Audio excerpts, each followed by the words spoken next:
O que renunciar? Rejeitamos as coisas que, por vergonhosas, se ocultam. 2 Coríntios 4:2. A vida cristã é um constante chamado ao renunciar. Renunciar não apenas ao pecado evidente que todos podem ver, mas também às coisas ocultas, aquelas que se escondem nas sombras da alma e que nem sempre aparecem aos olhos humanos. O apóstolo Paulo, ao escrever aos Coríntios, declara que rejeitou aquilo que é vergonhoso e que se oculta. Aqui não estamos diante de um conselho superficial, mas de uma convocação profunda à integridade diante de Deus. Muitos cristãos maduros sabem o peso que essas palavras carregam. Não se trata apenas de abandonar vícios externos, mas de sondar os recônditos do coração, onde pensamentos, intenções e motivações podem estar escondidos. O que realmente precisamos renunciar? O que deve ser exposto à luz de Cristo? Essa reflexão nos leva a um caminho de purificação e sinceridade, onde a glória de Deus se manifesta não apenas no que fazemos publicamente, mas naquilo que somos em secreto. O significado bíblico da renúncia. Renunciar não é apenas abrir mão de algo por obrigação. Na linguagem bíblica, renúncia é um ato de rendição. É reconhecer que há em nós áreas que precisem ser entregues totalmente ao senhorio de Cristo. O verbo rejeitar, usado por Paulo, carrega a ideia de uma decisão ativa e consciente. Não apenas deixar de lado, mas lançar fora, afastar-se deliberadamente.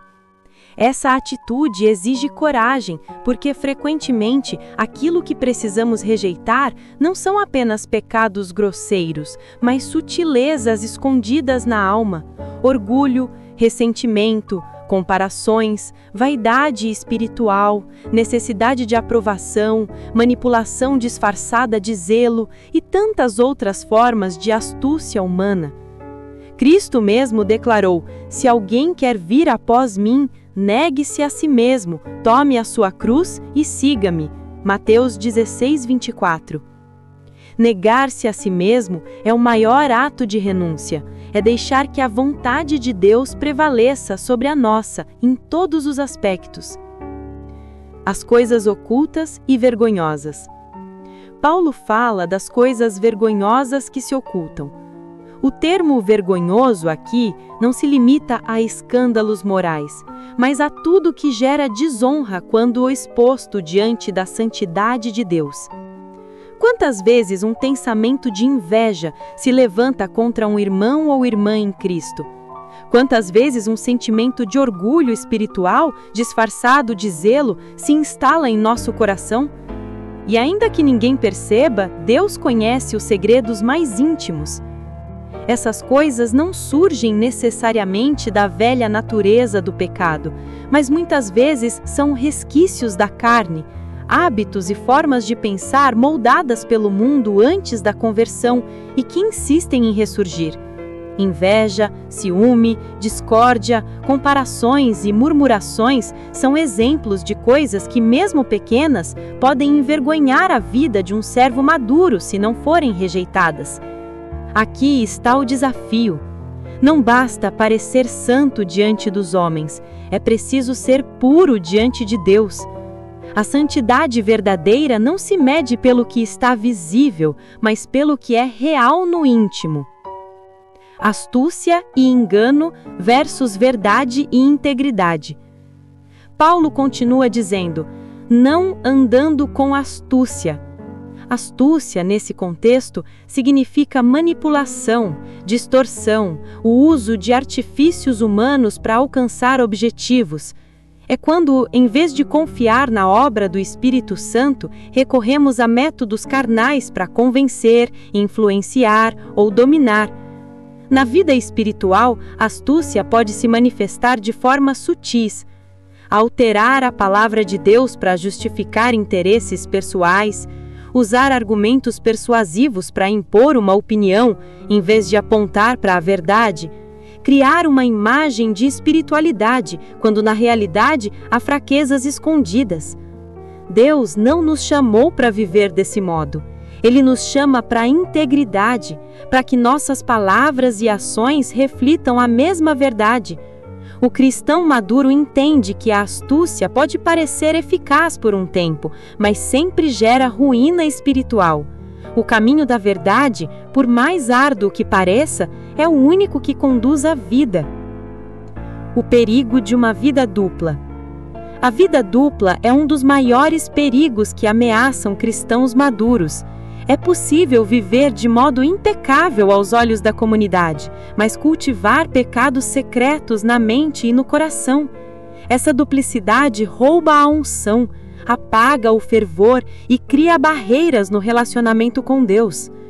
Jesus repreendeu duramente os fariseus porque eles mantinham uma aparência externa de santidade, mas por dentro estavam cheios de hipocrisia. Mateus 23, 27 a 28. Esse alerta é válido até hoje. A duplicidade não apenas destrói o testemunho, mas também corrói a alma. Paulo nos convida a rejeitar tudo que é oculto e vergonhoso, não para manter uma fachada, mas para viver uma vida de autenticidade diante de Deus. Chamado à santidade e transparência. Santidade não é perfeição sem falhas, mas integridade diante de Deus. É viver de forma que aquilo que somos em secreto corresponda ao que demonstramos publicamente. A vida cristã madura não se sustenta na aparência, mas na transparência. Rejeitar o que é vergonhoso significa escolher diariamente a verdade, mesmo que doa. Significa expor diante de Deus nossos pensamentos mais ocultos, confessar pecados escondidos, pedir perdão e caminhar em arrependimento. A santidade é o padrão mais alto. Não se trata de regras externas, mas de uma vida cheia do Espírito Santo, que transforma não apenas comportamentos, mas intenções e motivações. A crise espiritual e o chamado à fé. Paulo afirma que a maior crise espiritual ocorre quando alguém tem que ir um pouco além dos limites da fé e das crenças que ele já abraçou. Essa frase nos lembra que a caminhada com Deus é sempre progressiva. Chega um momento em que Deus nos desafia a ir além. Para uns, significa renunciar a uma prática escondida.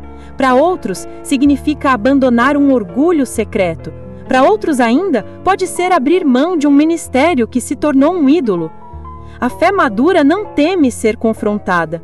Ela se lança além da zona de conforto, permitindo que o Espírito Santo revele áreas que precisam ser rendidas. É nesse processo que a verdadeira transformação acontece. Conclusão. O que precisamos renunciar hoje? Cada cristão maduro sabe no íntimo quais são as áreas que precisam ser expostas à luz de Cristo. Não se trata apenas de abandonar pecados evidentes, mas de rejeitar pensamentos, sentimentos e intenções que envergonham o Evangelho. Deus nos chama a uma vida de integridade, sem duplicidade, sem astúcia, sem engano. Ele nos convida a andar em transparência, a viver uma fé que não depende da aprovação humana, mas que busca agradar somente ao Senhor. Renunciar não é perda, mas ganho. É deixar espaço para que a vida de Cristo floresça em nós com plenitude.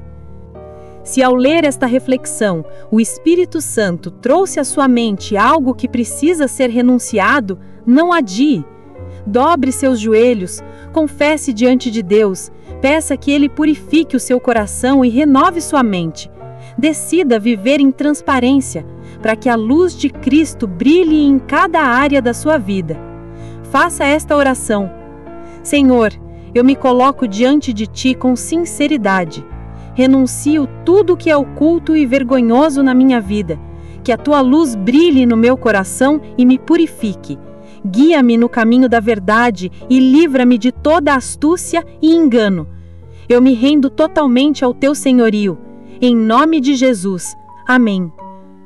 Se esta mensagem falou profundamente ao seu coração, compartilhe-a com alguém que você ama. Há muitos que precisam ouvir sobre o poder da renúncia e da integridade diante de Deus. Inscreva-se no nosso canal no YouTube, ative o sininho e acompanhe as próximas reflexões. Deixe seu comentário com o que o Espírito Santo falou ao seu coração. Divulgue esta mensagem em suas redes sociais para que mais pessoas sejam alcançadas pela palavra. Porque renunciar o oculto e viver na verdade é o caminho da verdadeira liberdade em Cristo.